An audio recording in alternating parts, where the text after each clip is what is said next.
जय हिंद दोस्तों।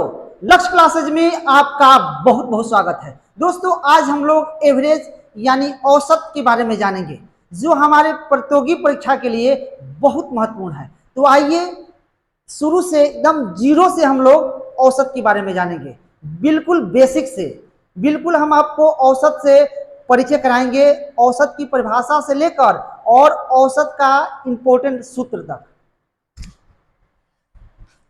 देखिए सबसे पहले हम लोग औसत क्या है, औसत किसे कहते हैं? दो या दो से अधिक सजातीय राशियों के योगफल को उन राशियों की कुल संख्या से विभाजित करने पर प्राप्त परिणाम ही उन राशियों का औसत कहलाता है।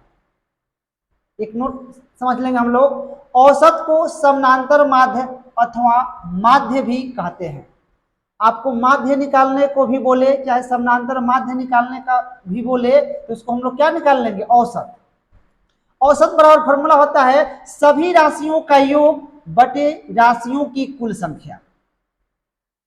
ये महत्वपूर्ण पॉइंट पर हम लोग विचार कर लेंगे। यदि दी गई संख्याओं में शून्य को भी सम्मिलित किया जाता है तो औसत ज्ञात करते समय शून्य को भी गिना अथवा जोड़ा जाएगा। आइए एक एग्जाम्पल लेकर हम लोग विचार करते हैं औसत कैसे निकालते हैं। तो देखिए यदि 20, 25, 30, 45, 40 संख्याएं दी गई हो तब इन संख्याओं का औसत क्या होगा? देखिए तो औसत बराबर क्या होता है? औसत बराबर अभी बताएं आप लोग को सभी राशियों का योग बटे राशियों की कुल संख्या, है ना। तो जो दिया है ये आपका 20 प्लस 25 प्लस 30 प्लस 45 प्लस 40 और 1 2 3 4 5 5 से भाग दे देंगे, इसको ऐड कर लेंगे हम लोग। तो 5 5 10 का 0, हर से 1, 4 1 5, 4 9, 3 12, 2 14, 2 16 अब बटे 5 काट देंगे तो पंक्तियाँ आई 15, 5 दूना 10, यानी कितना आएगा? 32।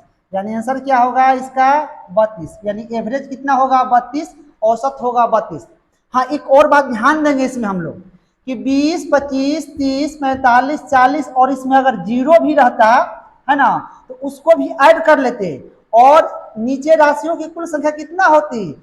1 2 3 4 5 6, यानी शून्य को भी हम लोग इसमें अगर दिया रहे तो शून्य को भी जोड़ लेंगे और उस राशियों की कुल संख्या में शून्य को भी हम लोग काउंट करेंगे, गिनेंगे।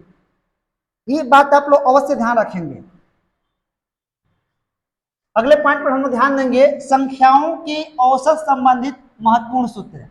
देखिए पहला हम लोग ध्यान रखेंगे प्रथम n प्राकृत संख्याओं का औसत बराबर 1 + 2 + 3 + ... n by n बराबर n + 1/2। यानी ध्यान रखेंगे प्रथम n प्राकृत संख्याओं का औसत होता है n + 1/2। अगला ध्यान देंगे 2 नंबर प्रथम n सम संख्याओं का औसत बराबर 2 + 4 + 6 + ... +2n by n बराबर होता है n + 1। यानी हम कहेंगे कि प्रथम n सम संख्याओं का औसत क्या होता है? n + 1, या पहली सम संख्या प्लस अंतिम सम संख्या बटे 2। नोट पर एक विचार कर लेंगे हम लोग कि यदि पदों का अंतर समान हो तब भी उपरोक्त सूत्र का प्रयोग किया जा सकता है। यानी पदों का अंतर जैसे आपको 3 है ना, 6 9, यानी इसका पदों का अंतर क्या है? समान है, तो हम लोग इस फॉर्मूला का प्रयोग कर सकते हैं। 3 नंबर प्रथम n विषम संख्याओं का औसत 1 + 3 + 5 + ... +2n - 1 by n बराबर क्या होता है? n। यानी कहने का मेरा मतलब है कि प्रथम n विषम संख्याओं का औसत क्या होता है? n होता है। 4 नंबर प्रथम n प्राकृत संख्याओं के वर्गों का औसत 1² + 2² + 3² ...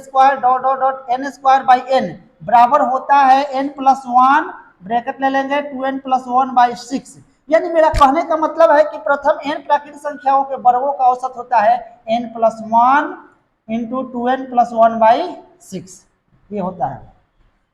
5 नंबर प्रथम n प्राकृत प्राकृतिक संख्याओं के घनों का औसत 1 cube plus 2 cube plus 3 cube dot dot dot n cube by n बराबर होता है एन इंटू एन प्लस 1 का होल स्क्वायर बाई 4।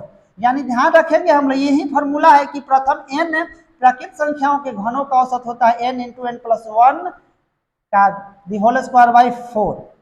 नोट ध्यान दे देंगे, यदि दी गई संख्याएं एक श्रृंखला में हो तथा उनके किन्हीं भी दो क्रमागत पदों के बीच का अंतर समान हो तो संपूर्ण श्रृंखला का औसत प्रथम संख्या प्लस अंतिम संख्या बाई 2 होता है।